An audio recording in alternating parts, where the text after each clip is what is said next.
ভাৰতীয় জনতা পাৰ্টি আৰু এনডিএৰ কাৰণে আজি এটা গৌৰৱৰ দিন।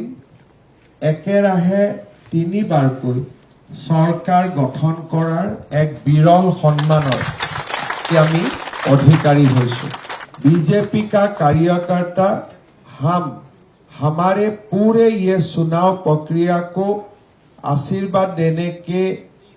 आशीर्वाद का साथ साथ असम का विकास को एक नया आयाम देने के लिए हमारे सभी कार्यकर्ता का ओर से मैं भारतवर्ष की यशस्वी प्रधानमंत्री हमारे सबकी नेता प्रधानमंत्री नरेंद्र मोदी जी को हृदय से बहुत बहुत आभार व्यक्त करता हूं। अगली 5 साल भी दिन रात मेहनत करके काम करेगा। असम का विकास हमारा मूल लक्ष्य होगा। असम में शांति लाने के लिए हमारे गृह मंत्री अमित शाह का जो प्रयास था, इस प्रयास का नतीजा हुए आज असम देश का अंदर एक पीसफुल स्टेट का हिसाब से उभारा है।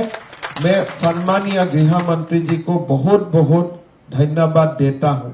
এই বিজেপি দলৰ বিজয়ৰ লগত আমাৰ লগত একেলগে ঘাট প্ৰতিঘাট প্ৰতিটো সময়তে আমাৰ লগত থিয় হৈ থকা অসম গণ পৰিষদ দলৰ সভাপতি অতুল বৰা ডাঙৰীয়া আৰু গণ পৰিষদৰ সকলো বিধায়ক আৰু কাৰ্যকৰ্তাকো আজিৰ এই মুহূৰ্তত মই ধন্যবাদ আৰু কৃতজ্ঞতা জ্ঞাপন কৰিছো।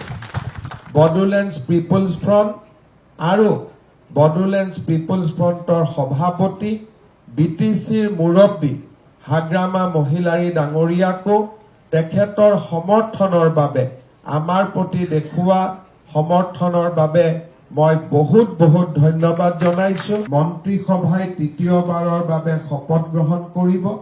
মই অসমবাসী ৰাইজক অনুৰোধ কৰিম, অসমবাসী ৰাইজে যাতে তেওঁলোকৰ আশীৰ্বাদ সদায় আমাক দি থাকে, কাৰণ অসমবাসী ৰাইজৰ আশীৰ্বাদ সাহসে হৈছে আমাৰ কৰ্মযজ্ঞৰ প্ৰেৰণা। অসমবাসী ৰাইজক সেৱা কৰিবৰ বাবে আমি ৰাজনীতিলৈ আহিছো আৰু তিনিওটা দলৰ আটাইতকৈ ডাঙৰ লক্ষ্য হৈছে অসমৰ বিকাশ আৰু দেশৰ আটাইতকৈ বিকশিত ৰাজ্যৰ মাজলৈ অসমখনক আগবঢ়াই লৈ যোৱা। মই অসমবাসী ৰাইজক অত্যন্ত শ্ৰদ্ধা আৰু বিনয়ৰ সৈতে পুনৰ এবাৰ কৃতজ্ঞতা জ্ঞাপন কৰিছো আৰু তেখেতসকলক আমাক এনেকৈ আশীৰ্বাদ দিবলৈ মই আকৌ এবাৰ অনুৰোধ জনাইছো, প্ৰাৰ্থনা জনাইছো।